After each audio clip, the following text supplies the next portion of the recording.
You know, this conversation, I think, is important because today we are talking about not only the future of California, but also what it means to our community. And if you think about the California population, the largest number of our population, our residents, and our heritage in California is obviously with Latinos, and particularly in Sacramento City and County, it's always averaged around 30%, you know, give or take a percentage point or whatnot.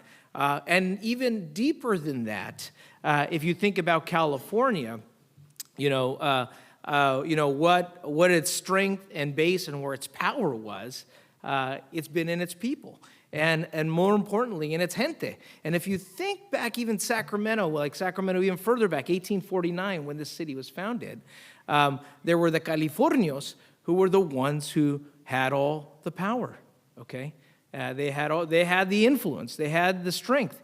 And to that point, the 1849 California Constitution was drafted in Spanish because of our gente.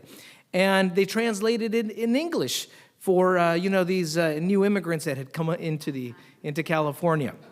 You know, and if you looked at the 1849 Constitution, Article, I think it's 11, it required bilingual education and bilingual translation on every government document.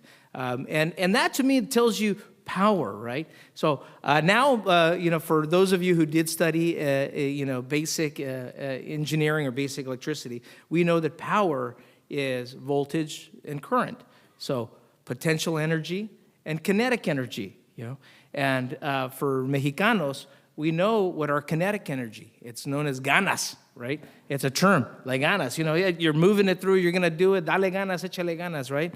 And we know our potential energy, and our potential energy is our population, our people, the number. So when we mix, your potential energy with your kinetic energy, you get power. So this is what I really think the theme about today is: how do we use our expertise, our community, the necessity for us to do right by the largest number of our taxpayers, or ratepayers, and addressing their challenges in electricity, in power and transportation, also by doing right by them about their health impacts and making sure that we don't repeat the mistakes that we saw back when we first had to create a Clean Air Act. So we need to look at moving forward.